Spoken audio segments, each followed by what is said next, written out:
Okay, so in this particular case, let's find our fx. Ooh, okay, so should we expand this or keep this as in factored form? If we don't expand this, it should be fine, because we can just treat either y squared plus 2y as constant or 3x plus 4x cubed as constant. So in the case where we're differentiating with respect to y, we can just treat y squared plus 2y as constant, and then take the derivative of 3x plus 4x cubed. So that's kind of nice. So that's going to be 3 plus 12x squared. Now, taking a second derivative, we will keep y squared plus 2y constant. The 3 will disappear. And we're going to be left with 12 times 2, which is 24x. Okay, so let's do the same with the partial derivatives with respect to y. So in this case, we can keep 3x plus 4x cubed constant. And we'll take the derivative of our y term, so 2y plus 2. And then taking the second derivative, we can keep this constant still. And we get just 2, I think, right? So the last thing that we need is just a sanity check that our partials of fxy and fyx are the same.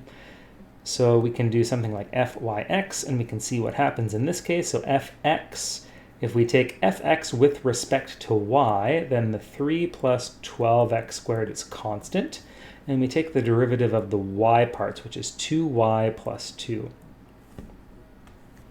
Now, if we do the same thing with our fy and take the derivative with respect to x, then our 2y plus 2 becomes constant, and we take the derivative of the x term, which is 3 plus 12x squared. So it looks like both of those are equal to each other, which is good. So that's just a little verification check we can do to make sure that our derivatives look like they're okay. So with regards to the d test, let's take a look at fxx first. So we need fxx at the critical point. Now, do we have any critical points? Oh, how do we find our critical points, I guess, is the next question. So is it when our derivatives are equal to 0? Or our partials are equal to 0?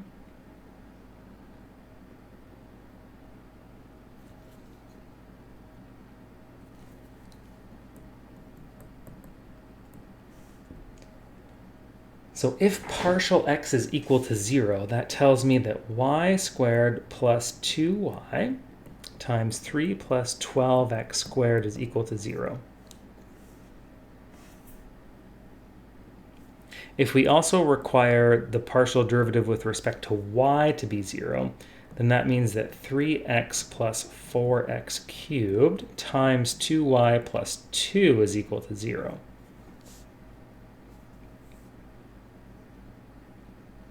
So I'm pretty sure both of our partials have to be 0 at the same time.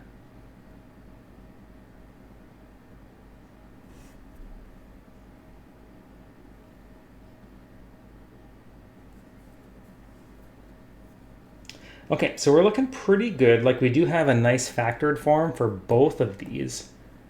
So let's just kind of clean this up a little bit and see what kind of xy pairs come out of solving these equations.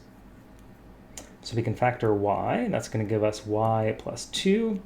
And we can't really do much here with x, right? We're just going to be stuck with 3 plus 12x squared is equal to 0. Okay. Over here we can factor out x and get 3 plus 4x squared. And then if we wanted to, I guess we could factor out the 2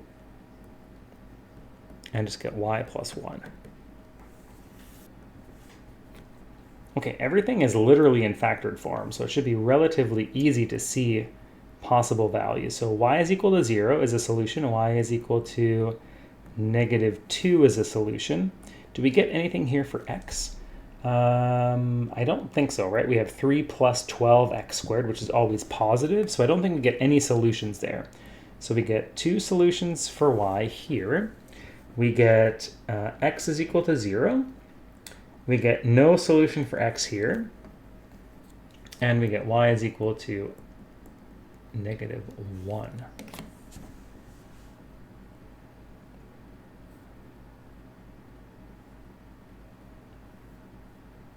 So x has to be 0.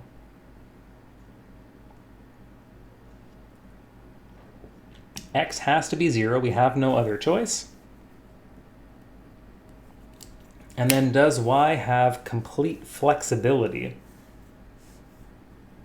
to be any of the other three? I think so, right? I think y can be any of the other three and we should be fine. So if x is equal to 0, then the fy is satisfied automatically, but the fx may not be satisfied. It's only satisfied if y is 0 or -2. Now, in the case that we have 0 and -1, fy is satisfied, but I don't think fx is satisfied.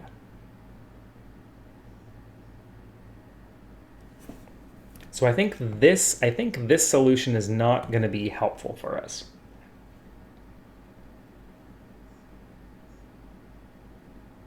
Right, like if y is equal to -1, yes, this would be 0, but we can't get any other solutions for x. Right, x is forced to be 0. So there's really only two critical points. I think we have two critical points at 0, 0, and 0, -2. So now it's a matter of just putting that into our D test. So we need to evaluate fxx at 0, 0. And we need to evaluate fxx at 0, -2. So at 0, 0, fxx is just 0. And at 0, -2, what do we get? So if x is 0, well, this is just 0. Okay, cool.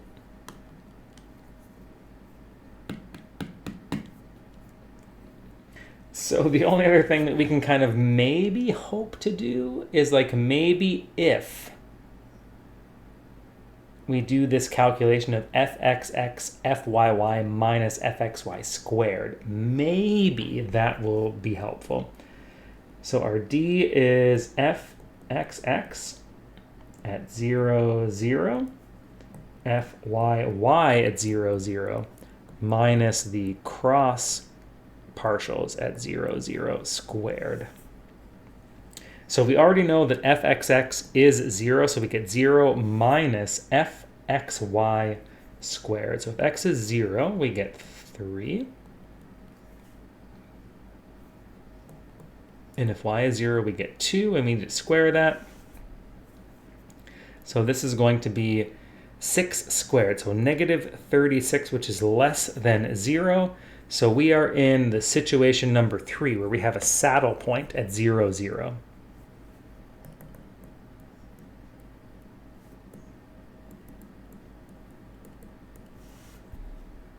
All right, so next up we need to check the point 0, 2. So we know that at 0, 2, fxx at 0, -2, that's 0. So I don't really need to check the fyy portion of this. I just need to check the fxy portion of this and see what happens when I square that number. So this is 0 minus fxy at 0, -2. So what is that going to be? So when x is 0, we get 3. And when y is -2, we're going to get -4 plus 2. So we get this number squared. So I think this is another situation where we're probably going to get a saddle point. We're going to get, what, 3? So this is -4 plus 2. So this is going to be, and it's squared, so we're going to get -36 again.